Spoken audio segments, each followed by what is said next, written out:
आप देख रहे हैं ड्रामा सीरियल हुक। अगर आपको हमारी ये एपिसोड अच्छी लगे तो हमारे चैनल ड्रामा सीरीज़ को सब्सक्राइब कर दें और बेल के आइकन को प्रेस कर दें ताकि जो भी नई वीडियो है सबसे पहले आप तक पहुंचे, आप इसको वॉच एंड लिस्टन करते रहें। मेमुना जो होती है वो फुल गुस्से में होती है क्योंकि उसका गुस्सा करना जायज़ होता है क्योंकि उसके खावंद ने शादी कर ली होती है। दूसरी तरफ हया जो होती है वो अंदर बैठी होती है। मेमुना फुल बदमाशी वाले अंदाज में आ रही होती है। हया परेशान भी होती है क्योंकि उसका बॉयफ्रेंड भी होता है जिसका नाम ज़ियान होता है, ठीक है। मेमुना आती है आकर सेल्फ़ी हया जो अपना जाफ़र इलाही जो होता है वो अपनी बेगम हया के साथ सेल्फ़ी ले रहा होता है, ठीक है। दूसरी तरफ माँ जो होती है ना जाफ़र इलाही की, वो बैठी होती है, उसको मेमुना बता रही होती है कि अम्मा जी ये ठीक नहीं हो रहा मेरे साथ, ठीक है। तो मर्द जो होता है ना वो उसको जब जब उसने करना होता है कि दूसरी शादी करनी होती है वो कर ही लेता है, किसी से नहीं पूछता और ना किसी से डरता है। मर्द शय ही ऐसी होती है। मेमुना जो होती है ये सब बातें उसकी माँ को बता रही होती है। बाद में शीशे में यानी कि आईने में अपना चेहरा देख रही होती है, ठीक है। हया को उसका बॉयफ्रेंड ज़ियान मिलने आता है। जब वो मिलने आता है दूसरी तरफ जाफ़र इलाही का बंदा उसको ऊपर से पकड़ लेता है। ज़ियान जो होता है वो हया को देखकर बड़ा खुश होता है क्योंकि वो उसके ज़रिए जाफ़र इलाही को तबाह बर्बाद करना चाहता है और उसकी इज़्ज़त का जनाजा निकालना चाहता है। लेकिन उसको क्या पता कि आगे भी सांप बैठा है, ठीक है। सांप के गिरह में उसने हाथ डाला है, ठीक है। दूसरी तरफ जो होता है ना वो बड़ा परेशान हो जाता है कि पता नहीं अब क्या होगा और क्या नहीं, ठीक है। अब जाफ़र इलाही बैठा होता है अपनी सारी ब्यूरोक्रेसी सल्तनत के साथ और उसके साथ बैठी होती है मेमुना भी, ठीक है।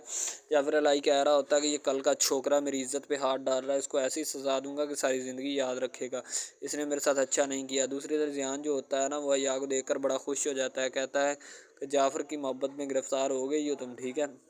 दूसरी तरफ जाफ़र इलाही अपने बंदे को बता रहा होता है कि इसका मीटिंग इससे मिलना है, ये कहाँ है और कहाँ नहीं, ठीक है। ज़ियान बैठा होता है, परेशान भी होता है और कह रहा होता है अपनी बेगम से कि जाफ़र इलाही ने हया के इर्द गिर्द चारों तरफ ऐसे जकड़बंद लगा दी है कि अब उसका मिलना बहुत मुश्किल है, ठीक है। हया अपने कमरे में दाखिल हो रही होती है और मेमुना जो होती है वो फुल तनकीद कर रही होती है हया के ऊपर, कह रही होती है कि जाफ़र इलाही की बेगम सिर्फ मैं हूँ और उसकी बीवी मैं ही रहूँगी, तुम उसकी बीवी नहीं हो सकती और ना ही कभी ऐसा करने की कोशिश करना। हया खामोशी ये सब बातें सुन रही होती है, ठीक है, क्योंकि उसकी बातें सुनना भी जायज़ होती हैं और बनती हैं। लेकिन दूसरी तरफ जो होती है ना जाफ़र इलाही ज़ियान के घर में छापा मारता है और वहाँ पे दाखिल होता है, उसके वालिद को समझाने आता है।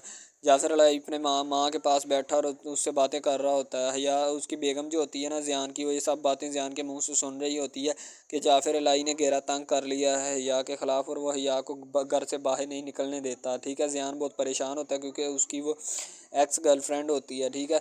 जाफ़र इलाही उसके घर आता है और ज़ियान के वालिद को कहता है कि बेहतर ये है कि अपने बेटे को समझा लीजिए, ये मेरी बीवी के साथ जो भी और मेरी हया के साथ जो गलत ताल्लुकात रखना चाहता है ना, इसको मैं ऐसी सज़ा दूंगा कि वरना सारी ज़िंदगी अब मेरी सज़ा को भूल नहीं पाएगा। जाफ़र इलाही जो होता है उसके वालिद को ये सब बातें सुनाकर वहाँ से निकलने की कोशिश करता है। पहले तो वहाँ दाखिल होता है और उसकी बीवी जो होती है वो दरवाज़ा खोलती है, ठीक है। जाफ़र इलाही अपने